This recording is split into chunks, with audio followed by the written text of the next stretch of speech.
Hi, my name is Ryan Lane, and welcome to my review channel. So for today's movie, I will be reviewing My Hero Academia, You're Next, directed by Tensai Okamura. So I've been particularly interested in reviewing the latest entry in the My Hero Academia film series. The last time I reviewed a My Hero Academia movie was all the way back when I was in college, and I had no prior knowledge of the hit anime series. Now I've graduated and I'm all up to date on all 430 chapters of the hit manga. So after a mass villain breakout orchestrated by All For One, long story, Japan is now a lawless wasteland that's been wreaked havoc upon by villains. With citizens vulnerable to said supervillains, Deku, played by Daiki Yamashita, and the rest of the UA Class A team is required to go out and round these supervillains out since there is a shortage of professional superheroes.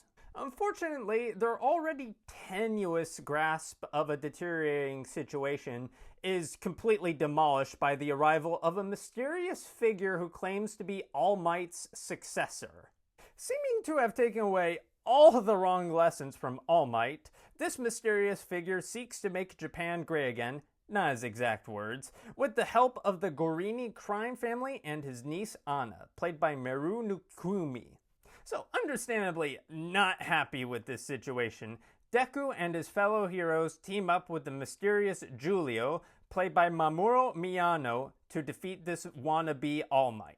So, unlike the previous cinematic entry, World Heroes Mission, this film is not beginner friendly. Like, I'm telling you right now, if you are not at all even mildly familiar with the My Hero Academia series, or failing that, you've seen at least some of the episodes, I do not watch this. Like, wait a little bit, read some of the manga, watch some of the anime, just do something before you watch this movie, because this film requires a little bit of homework to understand it. Like, the film kind of starts off with Japan in a lawless wasteland, and it gives little explanation. Like, longtime fans like me will know what's going on, but newcomers will be left in the proverbial dust. So if you're a newcomer to the My Hero Academia series, I can't recommend this film to you. Of course, then again, I can't really recommend this film to longtime fans either, because the film is surprisingly subpar in quality for this franchise's usual standards.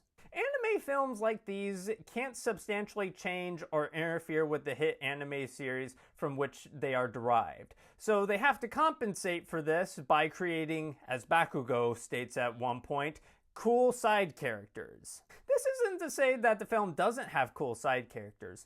It does. It's just that the film doesn't give said cool side characters enough time to properly shine. The film sacrifices side character depth on the altar of bombastic action set pieces.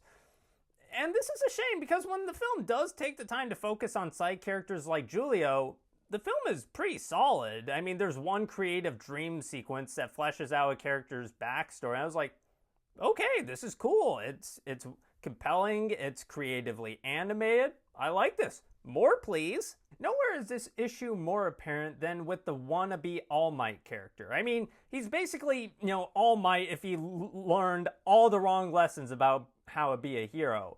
And he seems to be set up at first to be a really compelling villain, but I don't know, the film doesn't find much insight beyond characters yelling at him, "That's not what All Might would do." It's like, okay, yeah, fair enough, but like, can we get a little bit more depth here, folks?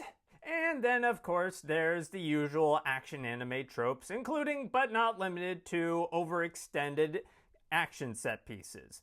And these action set pieces are fun and creative, but they go on far too long. Again, it's nothing compared to World Heroes Mission, where it's like there's a countdown clock and it's like 3 minutes and it feels like the scene goes on for 15 minutes. So again, there's nothing approaching that level of, okay, all right, when's this going to end? But still, the action scenes do go on too long. Okay, so I've been kind of ragging on this movie about the stuff I didn't like. Here's some of the stuff I really did like, namely the voice cast. Daiki Yamashita is solid as the more battle-hardened yet eternally optimistic Deku, and Mamoru Miyano, he lends the badass cyborg warrior Julio the necessary gravitas and vulnerability to make the character work. And Kenta Miyake, though undercut by a script that refuses to match his effort, he makes for a fun pseudo All Might that's more focused on looking like a hero than actually being a hero. And Meru Nukumi, though she's criminally underutilized as a damsel in distress, she does lend warmth and vulnerability to Anna. Both the veteran and rookie voice actors, they all work well together with great chemistry, and they have pretty solid funny one-liners. So though it features plenty of the bombastic action set pieces My Hero Academia fans have come to expect from the series, the film falters due to a surprising lack of depth for the characters. So with all that in mind, I will be giving My Hero Academia Your Next 2.5 out of 5 stars. Anyway, thank you for watching. Have a good rest of your day. If you like this review and would like to see more like it, be sure to like and subscribe and leave a comment down below. And for today's comment section prompt of the day, what is your favorite My Hero Academia movie and why?